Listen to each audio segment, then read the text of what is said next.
noite. Meu nome é Solange Aparecida da Rosa, eu sou psicóloga escolar, educacional, tenho trabalhado junto a escolas públicas já há bastante tempo e ultimamente tenho acompanhado também, nos últimos 3 anos, tenho acompanhado também escolas privadas, né? Sou psicóloga de formação, tenho mestrado em educação pela Universidade Federal de Santa Catarina e estou aqui para dialogar com vocês sobre um tema bem importante na atualidade, né? Que é o tema das violências na relação com as escolas, né?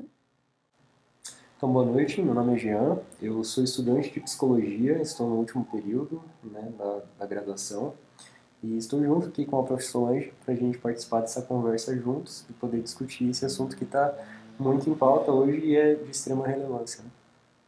Quero agradecer o Jean aqui pela possibilidade do diálogo, né? E porque ter um interlocutor é mais tranquilo. E também, assim, gostaria de dizer que você fique bem à vontade para me questionar, para problematizar, para me desafiar, inclusive, né? E também para quem nos assistir, professores, estudantes de psicologia, comunidade em geral, né?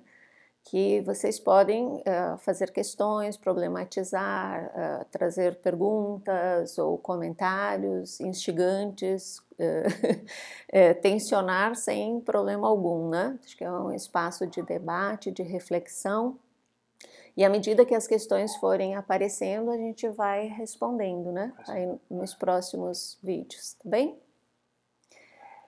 Então, o que me leva a falar sobre esse tema de forma aberta, assim, ao público, né? Eu nunca gostei de tecnologias, né? Sempre tive distância, horror.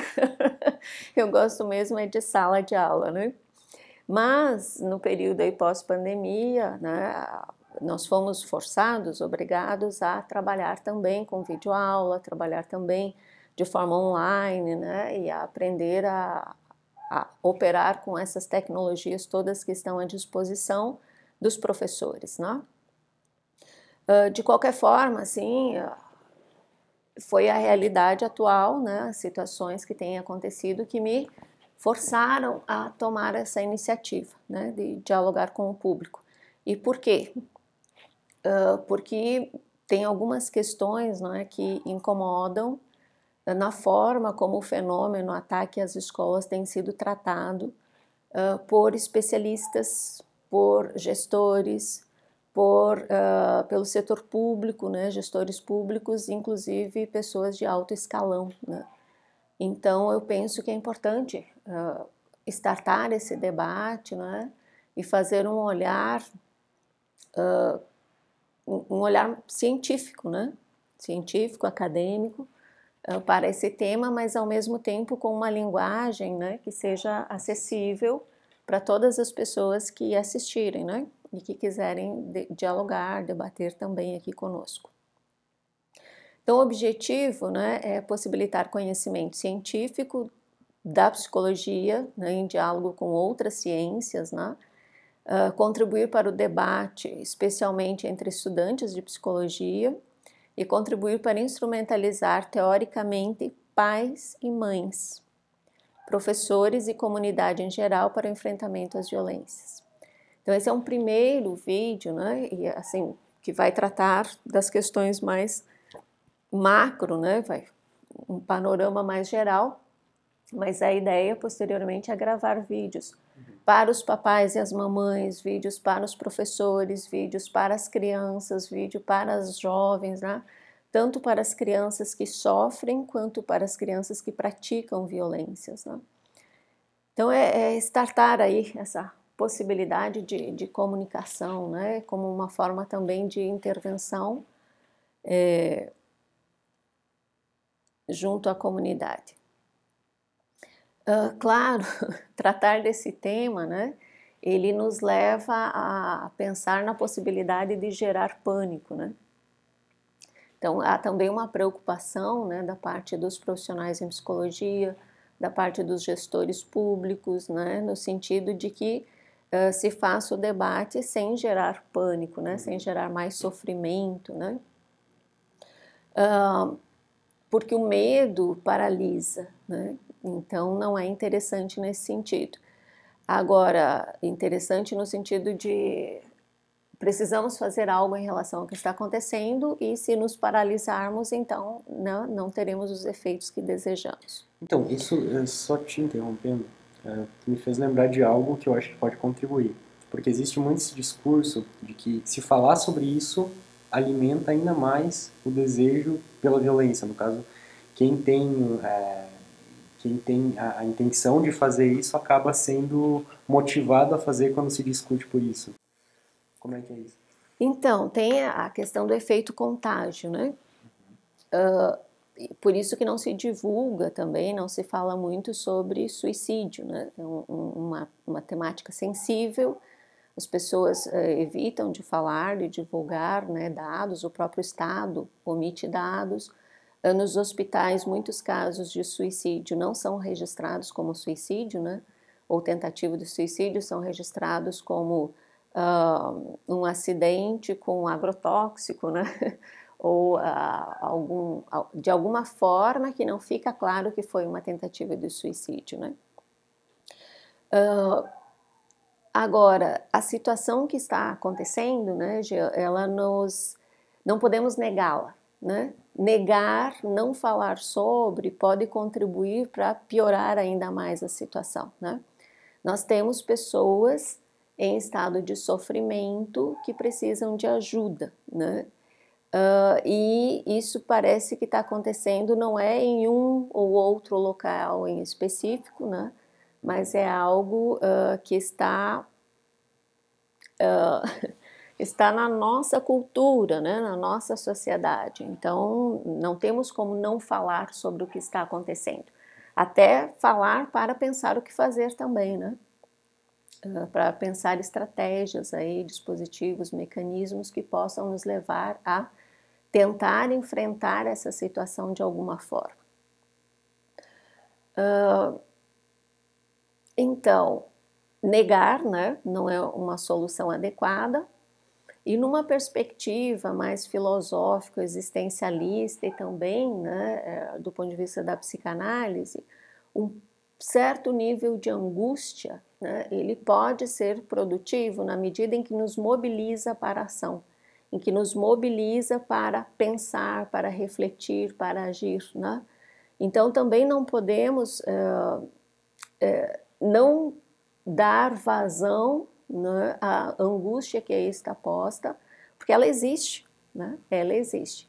E precisamos fazer com que isto resulte, né, em ações efetivas de enfrentamento às violências. Então, os objetivos da ciência, né, são conhecer a realidade objetiva e compreender a dinâmica das relações sociais para poder intervir de forma adequada e atacar a raiz ou as raízes do problema, né? Então, claro, no imediatismo, nós precisamos fazer alguma coisa, né? A gente tem que tomar decisões e precisa fazer alguma coisa de forma a tentar enfrentar o que está acontecendo. Mas, se quisermos de fato termos ações efetivas, precisamos, não é, mergulhar aí e estudar, pesquisar, compreender melhor esse fenômeno, não é? Para podermos atacar não a superficialidade daquilo que aparece para nós, não é? Como sendo o problema e olhar para além, né? Olhar mais profundamente aí para as raízes do problema, né? Quais são as causas? O que está gerando, né? Quais são os efeitos que estão contribuindo, né? Ou os aspectos que estão contribuindo para gerar este fenômeno, né? Para que as pessoas se coloquem desta forma, reajam desta forma ou de outra forma, né? Mas que gerem violências. Então, nesse sentido, é importante a gente mergulhar um pouco aí nessa realidade, né? Para além das aparências. Nesse sentido, eu queria chamar atenção para ideias falsas e ou perigosas, né? E, infelizmente, a gente vê especialistas, mesmo educadores e gestores públicos de alto escalão, como eu disse anteriormente, né? Disseminando ou compreendendo o fenômeno a partir de ideias falsas que me parecem que são perigosas também, né? Dentre essas ideias, eu destacaria aqui, né, hoje, alguns, né, profissionais fazendo análises estatísticas unilaterais, né?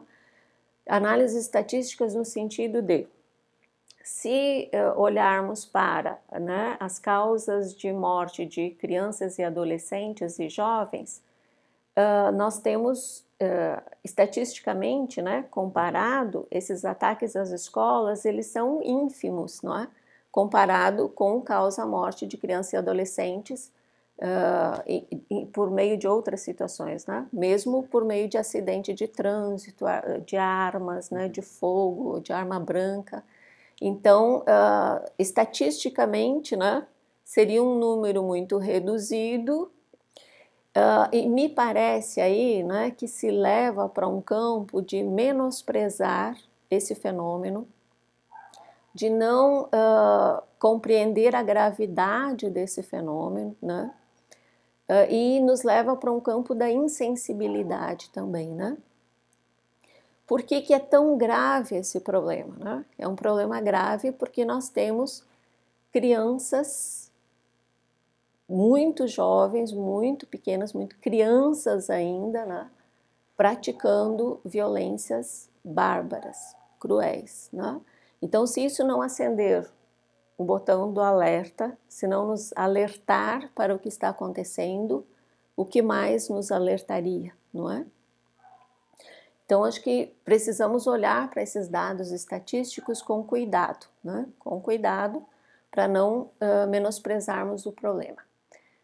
Outra ideia, né, é de que, e aí eu ouvi isso de uma profissional, né, de que não é que aumentou, isto sempre existiu na sociedade brasileira, né, as violências. Então, me parece, e se tratando de violências na escola, inclusive, ou a escola, né, e da escola, me parece que esta fala, né, ela nos leva, ou essa forma de pensar nos leva a naturalizar, né, o fenômeno. Então, sempre existiu, né, sempre foi assim mesmo, e não há o que fazer, não é? Ou então, se diz que o que está acontecendo não é que as violências na escola, ou a escola ou da escola aumentaram, mas que está se dando mais visibilidade ao fenômeno, né? Mas que essas violências sempre existiram. Então, me parece até, assim, incoerente essa afirmação, no sentido de que ataques à escola, como estão acontecendo, me parece que nunca existiram. No Brasil, pelo menos, né? A gente não tem relatos. Violências nas escolas sempre existiram? Vamos falar mais sobre isso, né? Vamos pensar um pouco melhor isto. Nesse sentido, assim, acho que é importante atentar para um questionamento que o Charlot faz, né? O Charlot é um sociólogo francês que estudou, né, violências nas escolas também, né? Esse fenômeno. E o Charlot vai questionar, não é? Vai nos questionar por que é que as violências que outrora se detinham nos portões da escola, agora adentram a escola, né? Adentram os muros da escola. Então, ele faz esse questionamento, né? E eu me recordo, Giante, que quando eu era estudante, inclusive, né, do ensino fundamental, de que sim, né, haviam brigas, violência física, violência verbal, né, na época, mas as coisas aconteciam fora da escola, né? Então, lá dentro da escola, no máximo, era assim, te pego lá fora, né? Te pego na hora da saída, né? Sim. Então, ficava mais no tom da ameaça, da provocação, né? E, infelizmente, de alguns anos para cá, eu diria assim, de 20 anos para cá, mais ou menos, né? As violências físicas, elas têm acontecido dentro da escola, né? Violência verbal tem acontecido dentro da escola. Bullying tem acontecido dentro da escola, né? Sob o olhar, sob a vigilância, sob a tutela de adultos, né? De professores, de educadores. O que está acontecendo aí? O que mudou aí nessa realidade? Por que antigamente isto não acontecia? Quando acontecia era uma exceção à regra, né? Era uma exceção à regra. Mas que está se tornando uma cultura escolar, né? Uma cultura escolar. Para quem chega à escola, né? E aí, claro, temos escolas e escolas, né? E cada escola é uma escola, cada caso é um caso, né? Mas, ao mesmo tempo, assim, tem aspectos, não é? Que são da instituição escola de uma forma meio que generalizada, né? Então, em muitas escolas em que chegamos, a cultura, né, ali nos impacta, né? Eu dizia em sala de aula, né, assim, de que eu fiquei muito impactada quando assisti o filme Os Guardiões da Galáxia, né? Em relação à forma como os personagens se tratavam, né? Da forma como eles se relacionavam, né? Então, de uma forma muito tensionada, muito agressiva, né? De provocar o outro, de humilhar o outro, né? O tempo todo, o tempo todo, o tempo todo, o tempo todo, né? E isso é fácil de observar hoje nas relações entre as crianças, entre os adolescentes, entre os jovens, né? Essa forma de se relacionar. E eles não têm nem muita noção disso, né? Não tem nem muita noção, às vezes tratam como brincadeira, né? É uma nova cultura, vamos dizer assim. Mas que cultura é essa, né? É essa cultura que queremos alimentar, preservar, né? E que queremos que seja referência para as nossas crianças? Isso é uma questão para nós, né? Outra afirmação que aparece também, né? E que me chama a atenção é de que conflitos fazem parte das relações sociais em qualquer contexto e também na escola, né? Ok, agora, conflitos não necessariamente se tornam violências, né? E não necessariamente conflitos são sinônimo, violência ou conflito seja sinônimo de violência, né? Então, uma coisa é conflitos, outra coisa é violências. E nós estamos falando de violências, não estamos falando de conflitos, né?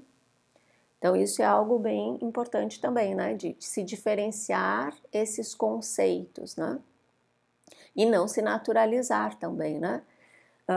Então, tem autores, por exemplo, que defendem que conflitos fazem parte, né, das relações humanas e que é saudável, inclusive, para a criança, né, que ela entre em conflitos e ela aprenda a se defender, que ela aprenda, né, a rivalizar, né, e que isso faz parte do processo de desenvolvimento do ser humano, de um desenvolvimento natural, saudável, né? O Vygotsky, que é a minha referência teórica, inclusive, vai dizer o seguinte: só existem conflitos nas relações, inclusive entre adultos e crianças, quando nós adultos não sabemos manejar adequadamente a relação com as crianças, com os jovens, com os adolescentes, né? Então, somos nós, os adultos, que precisamos aprender, né, a como manejar as relações, né? A como organizar as relações de uma forma que seja menos conflituosa, né? De uma forma que preserve o máximo possível as relações, né, entre as pessoas, entre os estudantes, entre os professores, entre pais e filhos, de uma forma que seja o menos estressante, o menos conflituosa, o menos adoecedora possível, né? E nós sabemos que tem muitos professores também adoecendo, né, nesse contexto, por conta das relações sociais estabelecidas na escola. E outra ideia ainda é de que a irrupção de violências, né, é meio sem sentido, né, aparentemente, e são endereçadas a pessoas que não têm nenhuma relação com a pessoa que causa a violência, né? Isso também é algo que preocupa, né? Por quê? Porque quando vamos olhar com um pouco mais de rigor e profundidade para a realidade nos diz outra coisa, né? Nos diz que não é tão aleatório assim, tá bem? Mas aí vamos analisar um pouco melhor isso mais adiante. Se a violência é aleatória, né, sem alvos específicos, é uma violência difusa, não há como prevenir também e há pouco o que se fazer, né? Mas o que indicam os dados reais? O que a realidade, né, evidencia em relação a isso? Realmente é uma violência aleatória, sem sentido, sem alvo definido, né? A violência à escola é uma violência que vem de fora para dentro. Esse é um outro aspecto também muito preocupante, né? Então, primeiro porque se dicotomiza o dentro e fora, né? Como se a escola tivesse completamente isolada e separada do mundo, né? Da sociedade. E não é o caso, né? Nós sabemos que o mundo, a sociedade, as relações sociais mais amplas, elas se reproduzem também no contexto da instituição escola, né? Sabemos que violências, né, são produzidas e reproduzidas também dentro da escola, né? Todo esse tensionamento, toda essa polarização política, ideológica que nós estamos vivendo, né, nesse momento no Brasil, se reproduz também dentro da escola, né? Então a escola não é um mundo à parte, a escola é constituída nesta sociedade, nessas relações sociais. E ela também constitui essa sociedade, também constitui essas relações sociais, né? A vida humana, eu sinalizo, né, eventualmente, a vida humana gira em torno do quê, gente? Gira em torno de trabalho e educação, né? E saúde para poder trabalhar e para poder estudar, né? Então, a escola não é algo separado, né? Ela faz parte desse todo social, né? Ela é uma instituição que, juntamente com outras instituições, especialmente o Estado e a família, compõem, né, essas relações sociais e a sociedade na qual vivemos. Tem outras instituições também, né? Mas em se tratando de violências na escola, a escola e da escola, né, essas três instituições me parecem são fundamentais. Estado, e aí não se fala do Estado nesse processo, ninguém está falando do Estado nesse processo. Família e escola.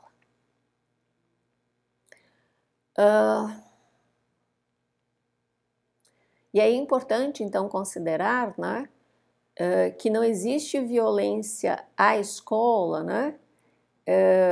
Ou melhor, não deveríamos ver ou entender violência à escola como algo dissociado de violência da escola e na escola, né? E há tentativa de algumas lideranças, inclusive, né, de tratar desta forma, como se a violência à escola não tivesse relação alguma, né, com violência na escola e da escola, né? Fosse uma violência que vem de fora para atacar, né, essa instituição, e aí há uma ilusão, né, da escola como um espaço acolhedor, um espaço de proteção, um espaço democrático, um espaço de diálogo, né? Como se a escola fosse uma instituição perfeita, né? Funciona perfeitamente, muito bem, obrigada. Os problemas estão na família, né? Na relação papais e mamães e filhos, na sociedade, né? A escola ela está isenta e é uma instituição à parte, né? Não que eu não seja uma árdua defensora da escola, né? Da instituição escola, sim, da função social, do papel que essa instituição tem, da importância da educação escolar, né? Do importante trabalho que professores e educadores cumprem, não é, historicamente. Eu também sou professora, né?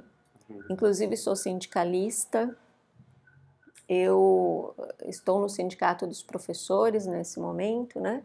Mas eu não estou aqui para fazer política, nem para defender ideologia A ou B, ou para defender partido A ou B, né? Estou aqui no papel, nesse momento, de profissional de psicologia, tentando contribuir para fazermos ciência e para olharmos e analisarmos e conhecermos, né, a realidade a partir das contribuições da ciência e da forma mais objetiva possível. E ainda uma outra ideia que apareceu, né, nessa última semana foi, então, quando se reconhece que há relação entre violência da escola na escola e a escola, que é uma ideia do Charlot também, né, esse sociólogo francês que eu já sinalizei anteriormente, se entende violência da escola como sinônimo de reprovação, né? Então, me parece que estamos muito desatualizados em relação à escola real, né? Porque, sim, reprovação e evasão escolar foi um problema muito grave, muito sério, né? No Brasil até a década de 90, né? Até o final da década de 90.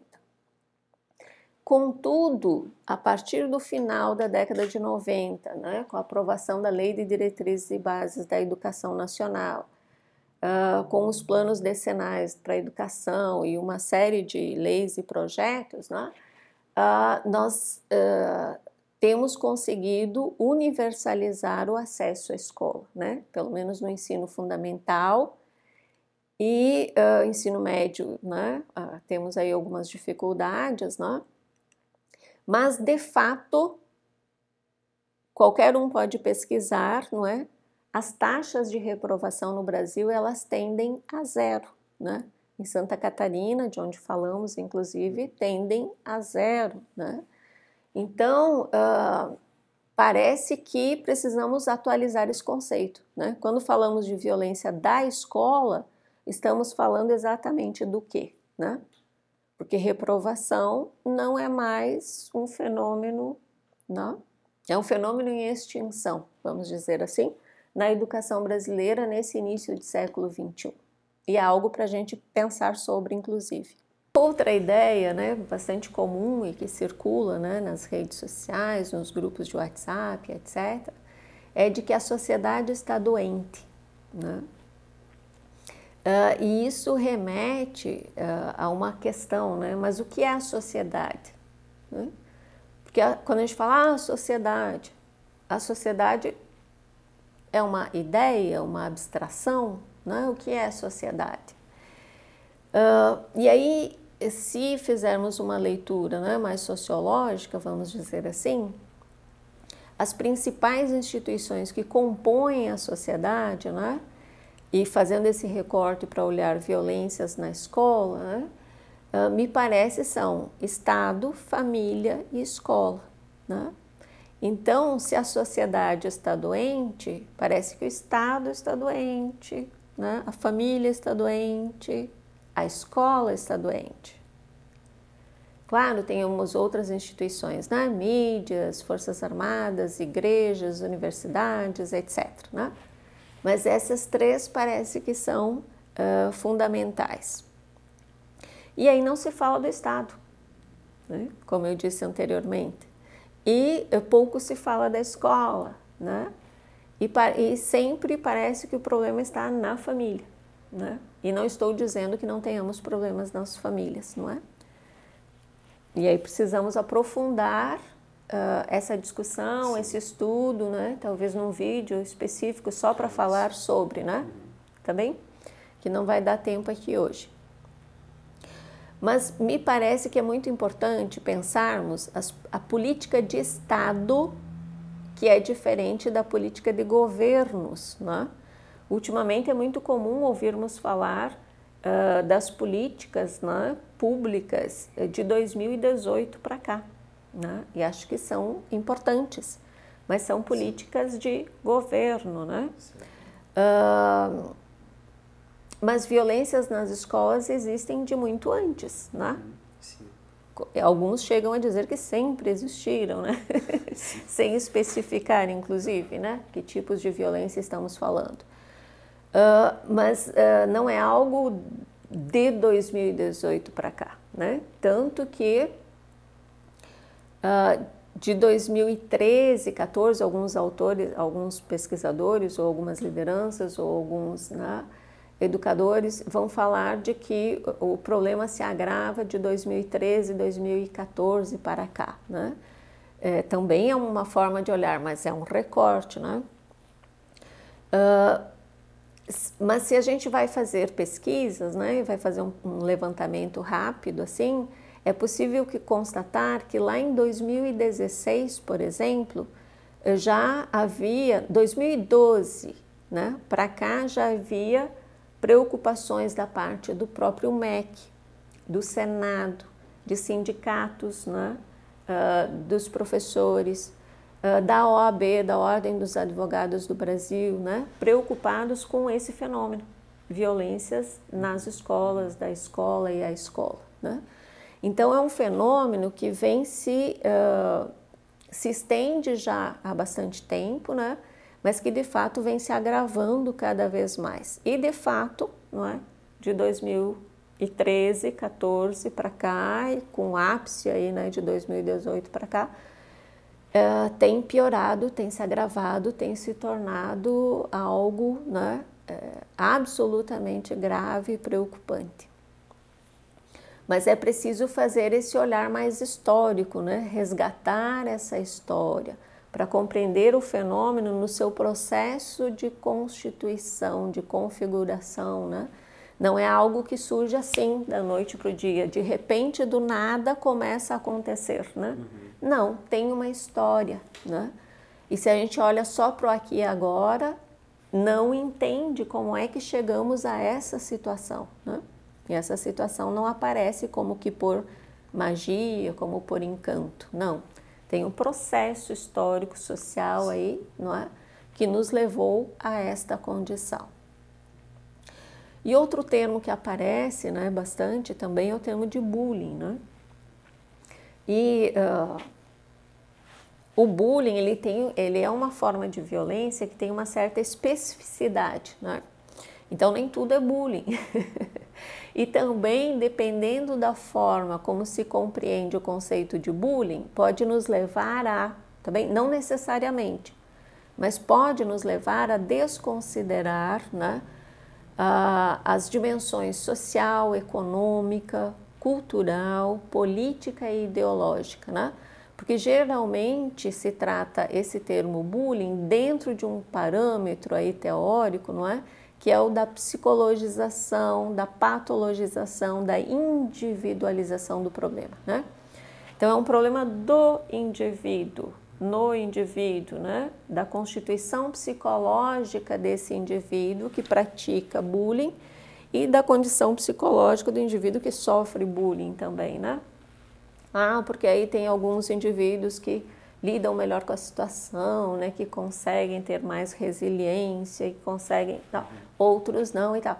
Mas são leituras também que, como se faz com a escola, né, como se a escola fosse uma instituição à parte da sociedade, se estivesse separada, é como se o indivíduo também, né, ele estivesse separado da sociedade e ele fosse uma bolha, né, lá, e então é ele, indivíduo, essa bolha que tem problemas, né, que precisa de ajuda, é ele esse que, então, são leituras, não é, que contribuem para obscurecer o fenômeno, para não entender o processo e para não entender as relações nas quais este fenômeno se constitui, se configura. as relações nas quais nós nos constituímos como sujeito, não é? Sim. E nos colocamos como sujeitos também e também sujeitos de violência, né? Praticantes de violência. Então, numa perspectiva, né, numa leitura científica, né, quando se faz a boa ciência, né, é preciso olhar para a realidade objetiva.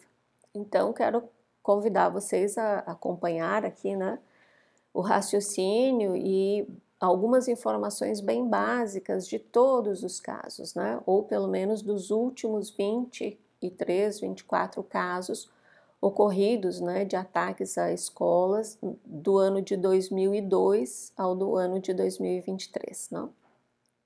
Se nós olharmos assim bem rapidamente, né, constatamos que tivemos um caso em Salvador, 2002, envolvendo, né, um agressor de 17 anos, que teve relação, era aluno da escola, que se envolveu em conflitos por meio, né, numa situação de gincana, em que esse aluno recebeu nota 2 de colegas, né?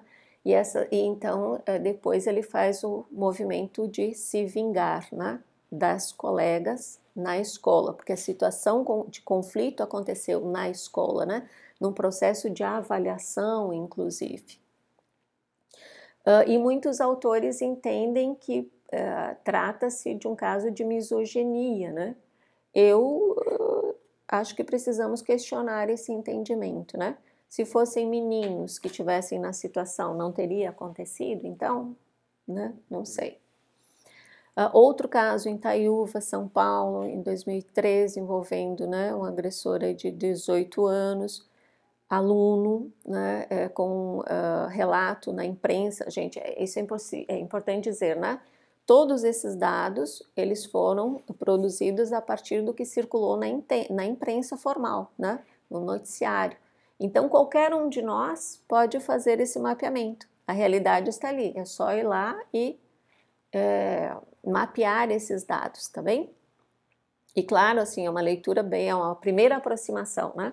É preciso estudos mais aprofundados, mas para trazer um pouco da realidade para a gente pensar, né? Então, um aluno que apresentava obesidade, né, que relata que sofria bullying na escola, né, e uma situação seguida de suicídio. Aluno em corrente Piauí 2011, também envolvendo aluno, né, com uma situação de briga na escola, que envolveu arma branca, né, e que resultou na morte de um colega.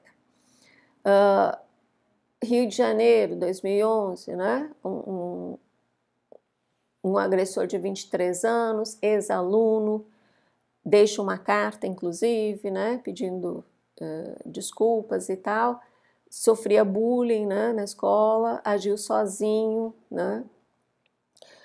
Atirava meninas, né? Mirava meninas na cabeça e meninos no corpo, né? Também seguido de suicídio. Mirava meninas na cabeça. Seria isso um sintoma de misoginia e meninos no corpo?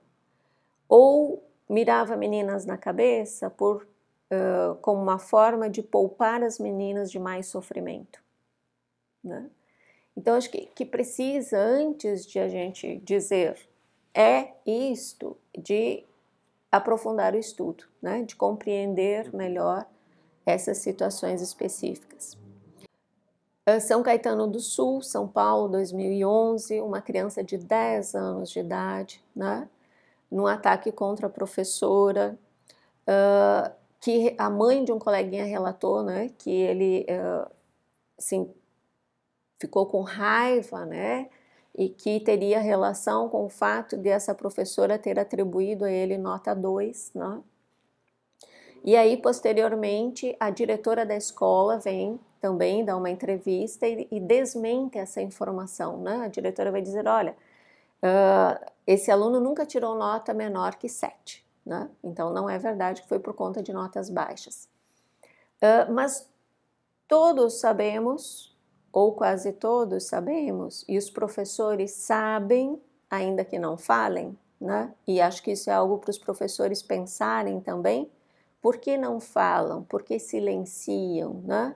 Concordam com e aí a gente sabe que muitos professores são críticos em relação a isso, não concordam com, mas também não se manifestam, né? Que é o fato de que sim, né, às vezes os professores atribuem notas, né, até porque às vezes o estudante não fez o trabalho. Se não fez o trabalho, como é que se atribui nota, né? Ah, está sempre aprendendo alguma coisa, mas está aprendendo, mas quanto está aprendendo, né? Essa aprendizagem é suficiente? Não é? Em relação a qual parâmetro, qual critério, né? Mas a questão é, de fato, né? Nenhuma criança tem nota inferior a 7, né, no boletim, no final do semestre, no final do bimestre, porque é a nota mínima necessária para aprovação, né? Ou então, quando tenha um pouquinho abaixo de 7, de forma que lá no final do ano possa se fechar a nota suficiente, independentemente, não é? De critérios de avaliação do professor, né? Então, é possível sim, né? Como todo mundo tira nota boa, todo mundo está tirando 7, 8, 9, 10, por que que eu tirei nota baixa nesse momento, né? E isso não aparece para os pais, né? Os pais queridos, né? Eles acompanham pelo boletim e no boletim as notas estão boas e, por suposto, essa criança está aprendendo, né? Está aprendendo aquilo que é necessário aprender na escola de acordo com parâmetros curriculares nacionais, com a BNCC, com todas as diretrizes aí que nós temos para a educação escolar. E aí poderíamos seguir, né? Rio de Janeiro, Realengo, assim, mas eu vou resumir aqui, porque nós não temos tempo, tá bem? De entrar em caso a caso. Até pensei que seria possível, mas não tem como. Que chama a atenção aqui, né? Muitos casos seguidos de suicídio, de tentativa de suicídio ou a expressão, né, de que o sujeito, esse sujeito agressor, aluno ou ex-aluno, deseja ser morto na situação, né, pela polícia e tal. Então, vejam, também tem pessoas dizendo que querem fama. Mas que fama se deseja quando se sabe que vai se suicidar, né? Ou que dificilmente, né, sairá vivo porque pretende agir até ser morto, né? Até ser interrompido, até ser morto pela polícia, num confronto com a polícia. Então, me parece que é meio incoerente dizer que essas pessoas estão procurando fama. Me parece mais que são pessoas precisando de ajuda, né? Precisando de ajuda. Mas resumindo assim, né? Dos casos, então, dos 20 e... Deixa eu olhar aqui só um instantinho. Dos 24 casos de ataque a escolas, em que Blumenau eu considerei o último e teve mais 2 pelo menos depois disso, né? Bullying e brigas na escola estão relacionadas a 14 casos. Conflitos envolvendo diretamente professoras e direção, ou professores, né, e direção, 6 casos, né? Então, se a gente contabilizar aí, né, o somar, fecha 20 casos. Então, de 24 casos, 20 tiveram como estopim, não é a única causa, né, gente? Mas o estopim foi briga na escola, bullying, conflitos com professores e direção, né? E isso é muito significativo para qualquer análise que olhe para a realidade, né? Que olhe para o que a realidade está dizendo, a realidade objetiva.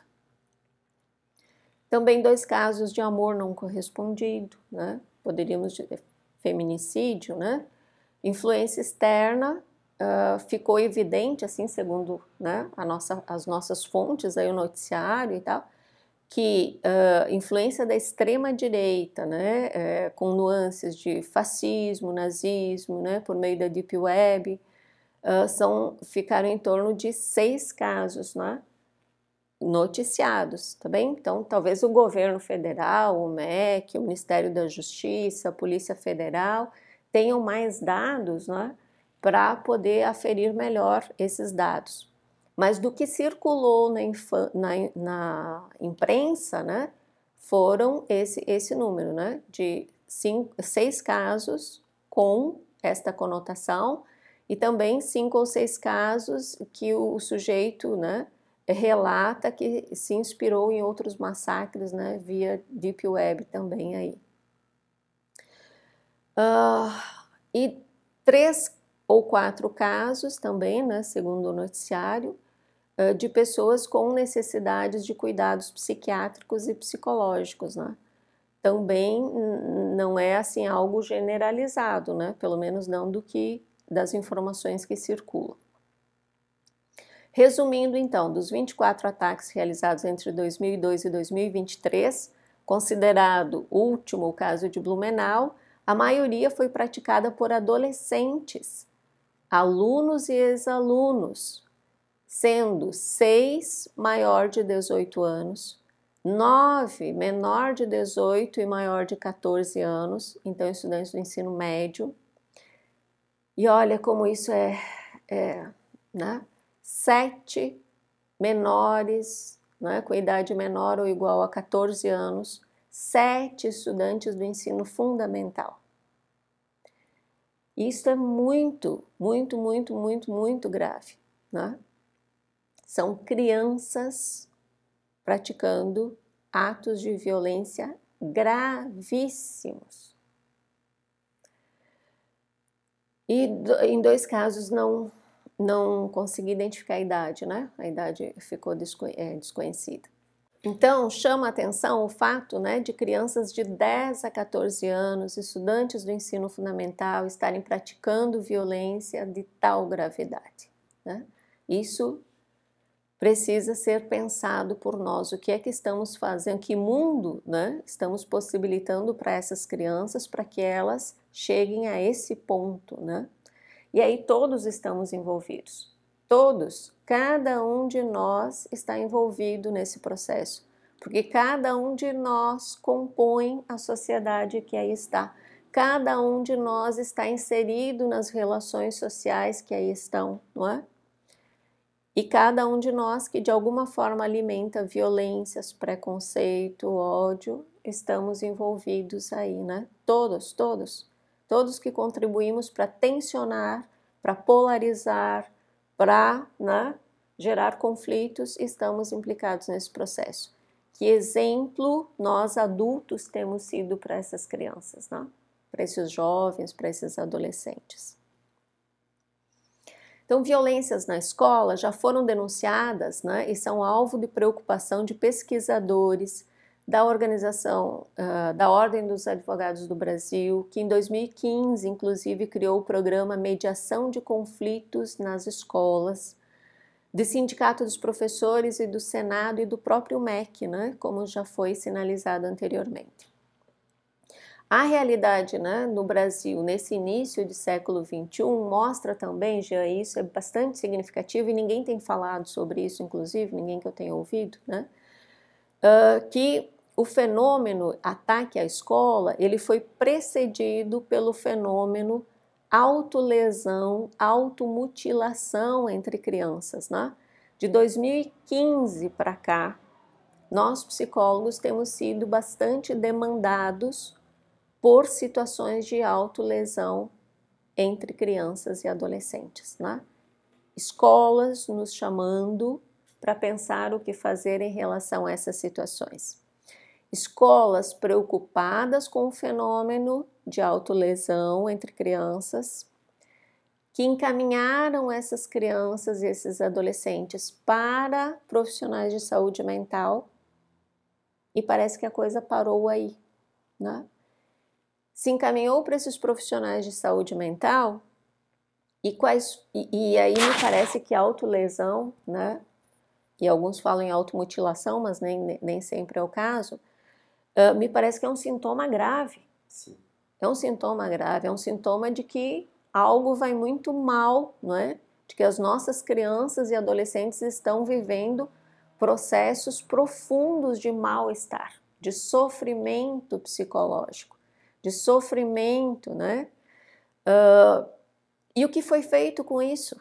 Né? Que intervenções foram realizadas? Quais os efeitos, quais os desdobramentos destas situações encaminhadas para esses profissionais em termos de políticas públicas?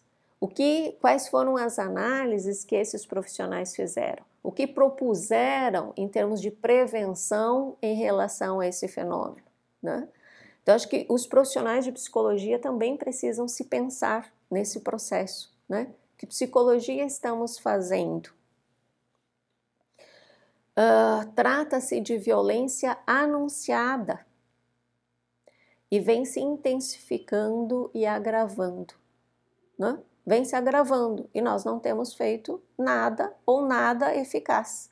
Porque se tivéssemos feito alguma intervenção, né, mais adequada, mais eficaz, não estávamos agora lidando com a gravidade, né, a que chegou essa situação. Também quero aqui agora, por fim, para fechar, né, e podemos aprofundar num outro momento, defender a tese de que políticas de Estado contribuem para a violência da escola, para a violência na escola e para a violência à escola. Estou falando de política de Estado e não de política de governo, tá bem? Porque tem políticas que começaram a ser implementadas lá no governo Fernando Henrique Cardoso, dentre elas o IDEB, que continuam vigentes até hoje, né? Passaram-se governos de esquerda, de centro, de direita e as políticas não foram alteradas. Então, acho que isso é algo para se pensar, né? Uma política de inclusão, né? Porque qual era o problema lá até o final da década de 90? O problema da inclusão na escola, né? O problema da repetência, da evasão, né? E aí adota-se uma série de medidas para garantir a inclusão na escola, né? Me parece que fizemos uma política de inclusão perversa na medida em que confinamos crianças e adolescentes psicologicamente imaturos, né, em processo de desenvolvimento, em instituições que muitas vezes não conseguem lhes garantir o direito básico à proteção. As nossas crianças têm sofrido violências no contexto doméstico, mas têm sofrido violências também no contexto escolar. E essas instituições não têm sido capazes de impedir as violências dentro da escola, de proteger as crianças dentro da escola, sob a tutela do Estado. É algo grave, é algo que precisamos pensar, né? Não que não tenhamos que cuidar do tema violência doméstica, né? Agora imaginem se a criança sofre violência em casa e sofre violência também na escola. Como é que fica essa criança, né?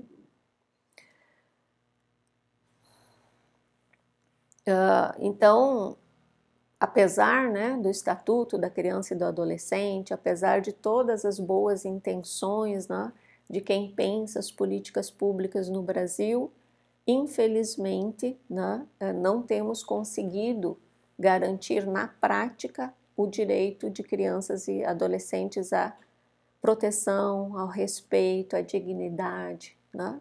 Infelizmente. Nesse sentido, quero destacar 3 pontos desta política que me parecem que estão implicadas com o fenômeno violências na escola, né? E que precisam ser repensadas, que é o fracasso escolar, né? O fracasso escolar também, e ouçam, estou dizendo também, é causa de conflitos e violências na escola e ninguém fala sobre isso. Mas existe fracasso escolar ainda? Né? O que é fracasso escolar? Então, se até o final da década de 1990, né, o fracasso escolar se dava na forma de reprovação e evasão, do início do século XXI para cá, fracasso escolar tem acontecido de uma forma mais sutil, menos evidente, mas é do conhecimento dos professores. E os professores sabem disso.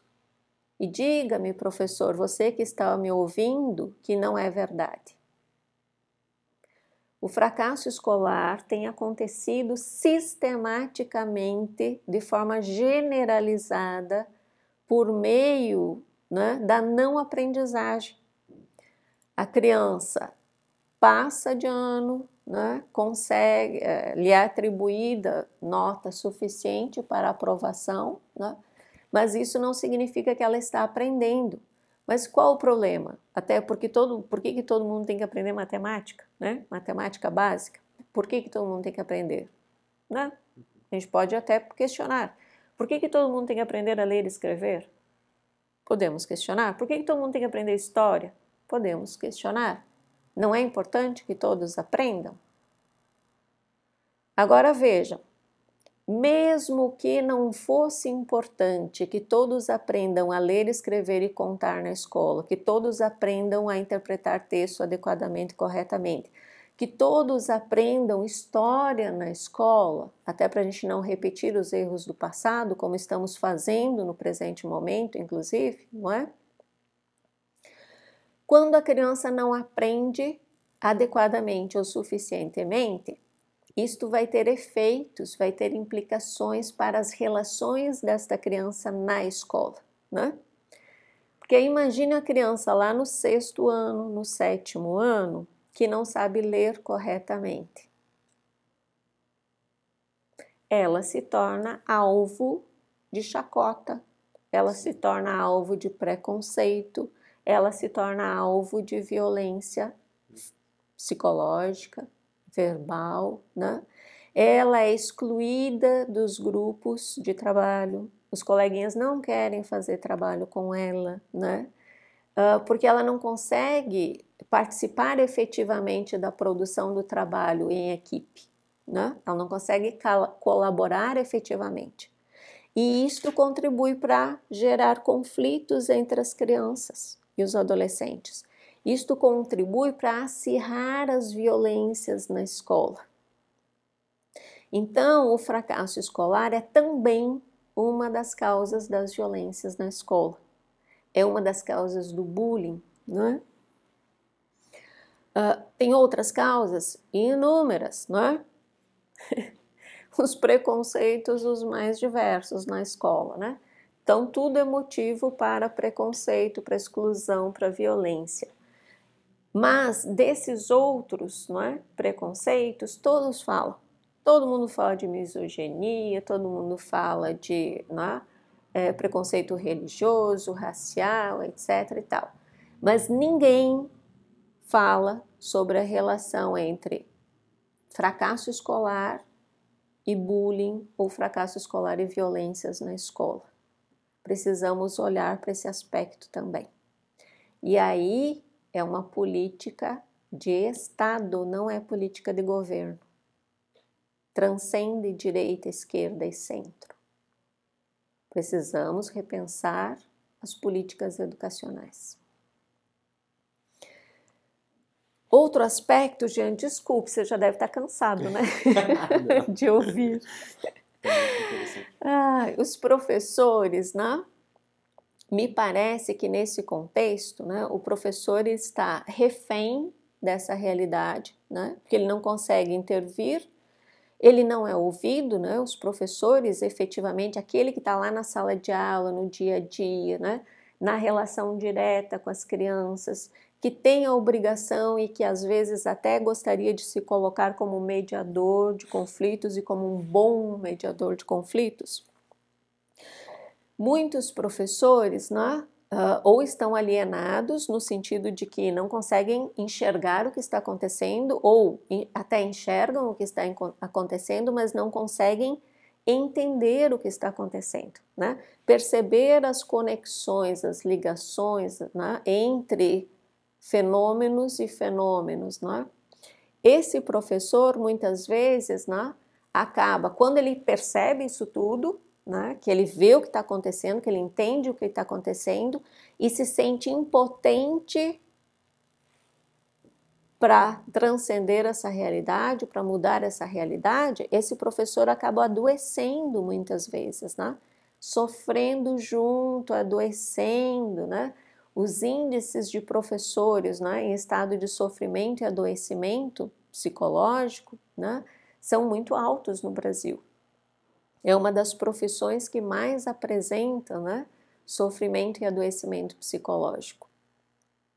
Enquanto que outros professores, né, diante da impotência do que fazer com, né, acabam muitas vezes, infelizmente, lavando as mãos, né? Agora, parece aí que tem algo para além que a gente vai ter que, né, num outro momento, aprofundar, porque não tem como discutir aqui agora, tá bem? Mas precisamos olhar com um pouco mais de aprofundamento o processo de socialização na escola e o processo de mediação de conflitos na escola e a condição em que o professor está nesse contexto, né? As possibilidades que ele tem ou que não tem para realizar o trabalho dele da forma idealizada, né, ou desejada. E nesse contexto, então, né, caótico, obscuro, violento, né, de muitas escolas, não todas, né, gente? Não todas. De muitas escolas, mas não todas. Qualquer estímulo à violência pode ter efeitos nefastos, né? Qualquer estímulo à violência pode gerar algo, né, muito, muito, muito catastrófico. Então, certamente, né, toda essa cultura de ódio, toda essa polarização política e ideológica no país, né, esse tensionamento, sinceramente, assim, em 2013, 2014 para cá, os debates políticos, né, das nossas lideranças políticas, mesmo de candidatos à presidência da República, num nível, Sim. né? Mentiroso, mentirosa, mentiroso, mentirosa. Que nível de debate político é este? Como é que nós vamos ser exemplo de diálogo e mediar conflitos entre as crianças e os adolescentes e os jovens, se nós adultos nos tratamos desta forma? Sim. Se nós adultos não sabemos dialogar, debater, que exemplo nós somos? E não estou me excluindo desse processo, né? Claro, somos todos seres humanos, todos erramos, não somos perfeitos. Mas parece que ao invés de nós trabalharmos para nos melhorarmos, não é? Como pessoas nas relações humanas, como cidadãos, parece que estamos piorando, né? Sim. Então, quando a gente olha para tudo isso,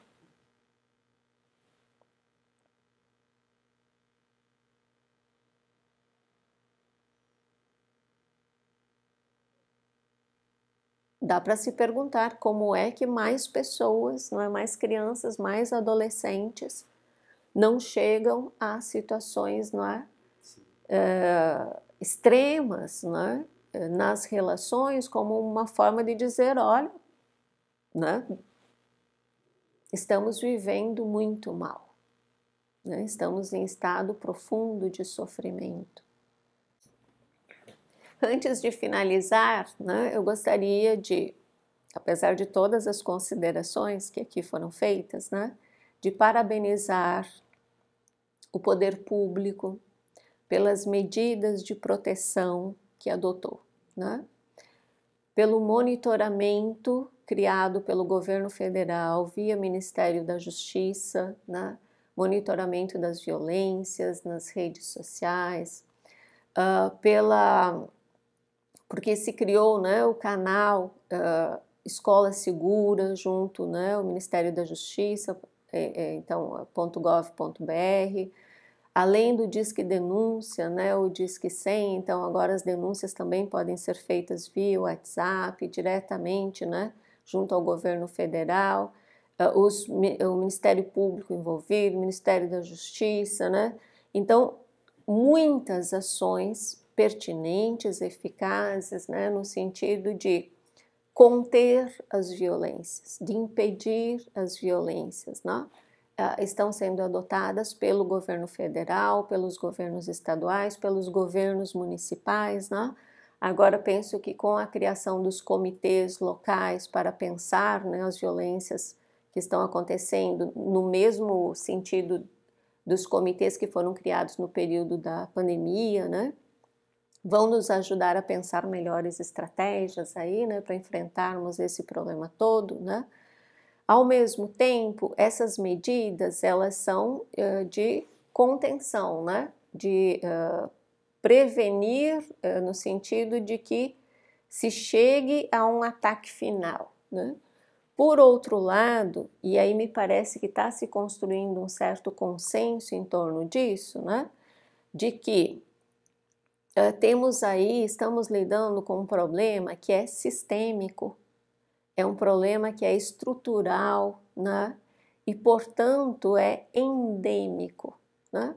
Então, a gente tem aí gasolina espalhada, esparramada por tudo. E nesse contexto, né, qualquer faísca é suficiente para causar um estrago, para causar um incêndio, né?